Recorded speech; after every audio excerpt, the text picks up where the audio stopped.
Hello students, कैसे हो आप लोग। देखिए, जैसा कि आप लोग को दिखाई दे रहा है ना, कि भाई सीयूईटी पीजी का नोटिफिकेशन आ चुका है। सीयूईटी पीजी का नोटिफिकेशन आ चुका है ना। और इसके अंदर आपको एग्जाम की डेट भी मेंशन है।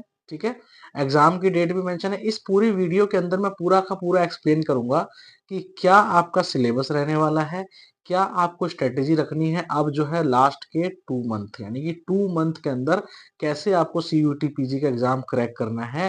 अगर आप एलएलबी करना चाहते हैं तो उसके लिए मैं आपको आज सिलेबस भी बताऊंगा इसके अंदर कि कैसे आपको क्लियर करना है एग्जाम को। ठीक है, चलिए पहला देखिए, सबसे पहली बात जो अप्लाई करने का डेट जो है वो आज से स्टार्ट है। तो मैं आपको रिकमेंड ये करूंगा कि अभी थोड़ा सा पेशेंस रखें, है ना। अभी जब आप यूनिवर्सिटी वाले सेक्शन में जाएंगे, वहां पे पार्टिसिपेटिंग यूनिवर्सिटी के अंदर डीयू बीएचयू जेएनयू के अभी नाम नहीं आ रहे हैं, तो घबराने की जरूरत नहीं है ना। वो सब नाम ऐड हो जाएंगे, इसके अंदर सारे नाम ऐड हो जाएंगे, डोंट वरी, है ना। बट थोड़ा सा वेट कर लें 2-4 दिन, ठीक है।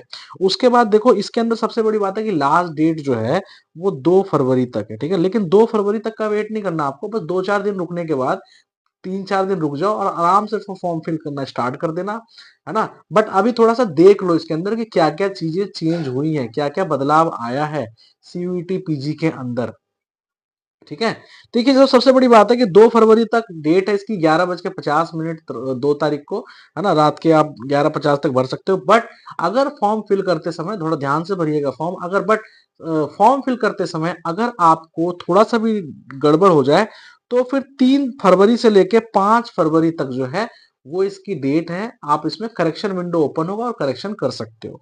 ठीक है, उसके बाद देखो क्या होता है कि अब हमारा ये है कि सिटी इंटीमेशन, यानी एग्जाम डेट बता रहा हूं, और सिटी इंटीमेशन जो है कब से कब तक हो सकता है। तो सिटी इंटीमेशन की जो डेट है वो एग्जाम के डेट से 4 दिन पहले हो जाएगी। आपकी सिटी इंटीमेशन जो है एग्जाम के डेट से 4 दिन पहले हो जाएगी, है ना। यानी आपको मिल जाएगा सिटी इंटीमेशन कि किस सिटी में आपका पेपर पड़ा है। और 2 दिन पहले आपको, 1-2 दिन पहले आपको जो है एग्जाम का एकदम सेंटर पता चल जाएगा। ठीक है, उसके बाद एग्जाम की जो डेट की मैं बात करूं तो एग्जाम की डेट जो है वो 13 मार्च से लेकर के 31 मार्च ऑफ 2025 है।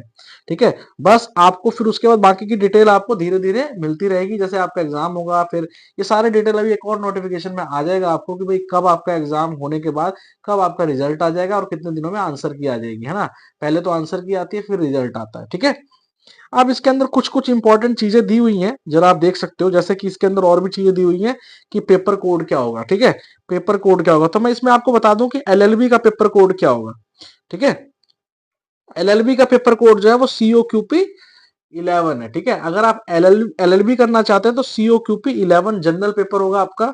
और अगर आप एलएलएम करना चाहते हैं तो COQP 14 होगा। और अगर आप एमबीए करना चाहते हैं, है ना, तो जनरल मैनेजमेंट वाला पेपर आपको देना पड़ेगा एमबीए के लिए। ठीक है, ये कुछ इंपॉर्टेंट है, बाकी आप इसके अंदर देख सकते हो। ठीक है, बाकी मैं आपको फिर इसका थोड़ा सा सिलेबस आपको बता दूं। ठीक है, सिलेबस में आपको थोड़ा सा दिखा देता हूँ। देखो, सिलेबस मैंने वेबसाइट खोल लिया आपके लिए, है ना। अब इसके अंदर मैं आपको सिलेबस में दिखाता हूँ। सिलेबस देखो आप, ये सिलेबस वाला सेक्शन आपके लिए खुल गया है। ठीक है, अब इस सिलेबस वाले सेक्शन के अंदर आप सबसे पहले कहाँ जाएंगे, इसमें आप जाएंगे सबसे पहले जनरल पेपर में, यानी आपको एलएलबी करनी है ना। तो अगर आप जनरल पेपर में जाएंगे तो ये आपका जनरल पेपर है। और फिर उसके नीचे ही एमबीए का पेपर भी दिया हुआ है। ठीक है, कि एमबीए अगर आपको करना है तो, है ना। तो मैं आपको जनरल पेपर का सिलेबस दिखा देता हूँ, ये देखिए। ठीक है, जनरल पेपर का सिलेबस आपके सामने खुल गया है। ठीक है, जैसे कि आप देख पा रहे हो कि जनरल पेपर का सिलेबस जो है आपके सामने खोल दिया मैंने। और आप ये देखो, COQP 11 इसका कोड है, COQP 11 इसका कोड है। आप आराम से देख सकते हो कि भाई पेपर का कोड जो है, यानी यानी कि जो है COQP 11 इसका कोड है।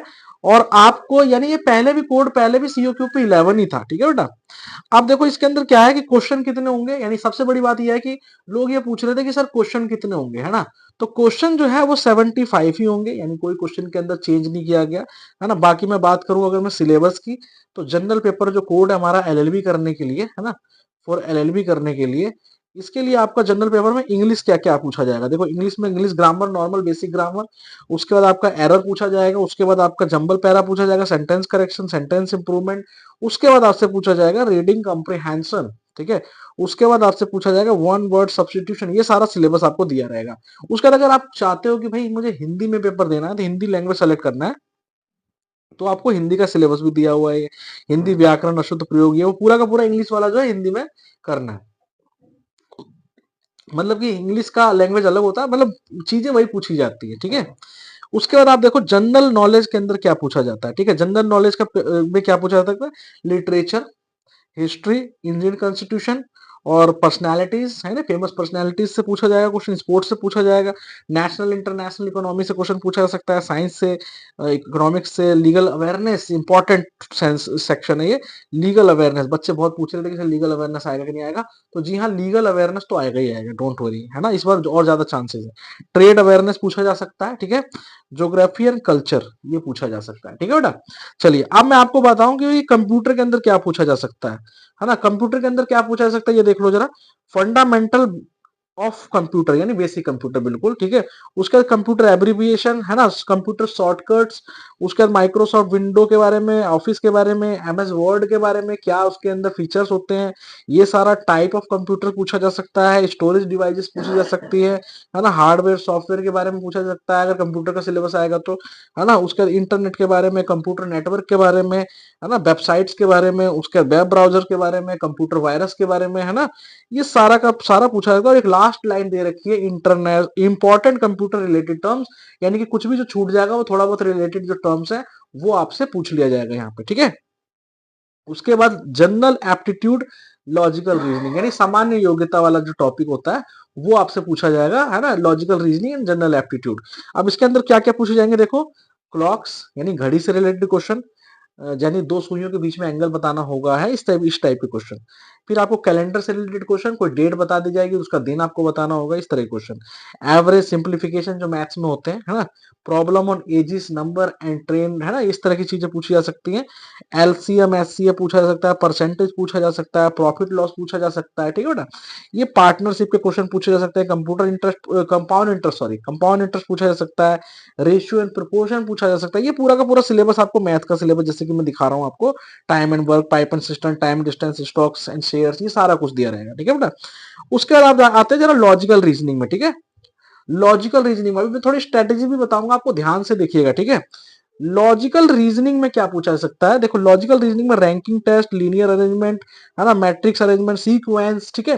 उसके बाद कॉज एंड इफेक्ट, उसके बाद नंबर सीरीज, ये सारी चीजें जो है, ब्लड रिलेशन, कोडिंग डिकोडिंग, ये सारा कुछ रीजनिंग में पूछा जाएगा, यानी आपको ये पूरा कवर करना होगा। कुल मिलाकर के 75 क्वेश्चन रहेंगे बेटा, है ना, और 75 क्वेश्चंस रहेंगे, और टाइमिंग जो है वो 90 मिनट रहेगा या फिर 105 मिनट रहेगा। मोस्ट प्रोबेबली जो एक रिकमेंडेशन आई थी यूजीसी की तरफ से कि भाई 90 मिनट्स का कर देंगे, बट अभी तक नंबर ऑफ क्वेश्चंस में कोई बदलाव नहीं आया हुआ है, सो दैट कि अभी तक अंदाजा ये लगा सकता है कि 105 मिनट्स का ही हो, बट 90 मिनट्स के भी चांसेस फुल हैं। तो ध्यान रखना कि आपको प्रैक्टिस अच्छे से करनी है, टेस्ट वेस्ट अच्छे से लगाने, अगर आपको सिक्योर करनी है एक सीट।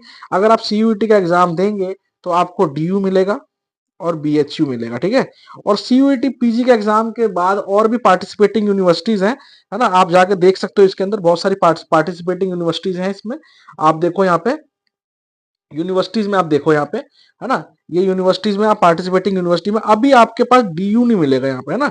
अच्छा डीयू भी आ चुका है, डीयू भी आ चुका है ना, डीयू भी आ चुका है, और आपका अभी तक फिलहाल ये दिखा रहे हैं, और भी इसमें ऐड होंगे अभी, ठीक है, और भी इसके अंदर ऐड होंगे, बीएचयू ऐड नहीं हुआ है ना, बीएचयू ऐड नहीं हुआ है इसके अंदर, बीएचयू भी आ जाएगा, ठीक है, बीएचयू भी आ जाएगा। अभी फिलहाल यही यूनिवर्सिटीज हैं जो सेंट्रल यूनिवर्सिटीज जो है वो आपको इसमें देखने को मिल रही है, बट बीएचयू भी आ जाएगा, बीएचयू भी ऐड हो जाएगा, ठीक है। आई होप कि मैंने जो है आपको बड़े अच्छे से क्लियर किया है, और आपकी तैयारी आपको अच्छे से करनी है ना, सो दैट कि आप जो है आराम से, है ना, आराम से सीयूईटी का एग्जाम क्रैक कर पाए, है ना।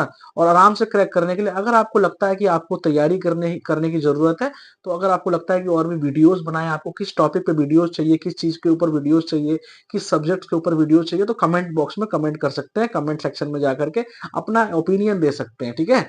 और आपको कोई भी हेल्प की जरूरत है तो बस आराम से कमेंट जरूर कर दीजिए, सो दैट कि मैं आपके लिए वो चीज रेडी कर सकूं, ठीक है, और आपकी प्रिपरेशन में आपकी हेल्प कर सकूं, ठीक है। थैंक यू सो मच, मिलते हैं नेक्स्ट वीडियो में किसी और टॉपिक के साथ सीयूईटी से रिलेटेड और भी अच्छी अच्छी जानकारी के लिए, ठीक है। सब्सक्राइब जरूर कर लेना चैनल को। थैंक यू सो मच, मिलते हैं नेक्स्ट वीडियो में। हेलो स्टूडेंट्स, कैसे हो आप लोग? देखिए जैसा कि आप लोग को दिखाई दे रहा है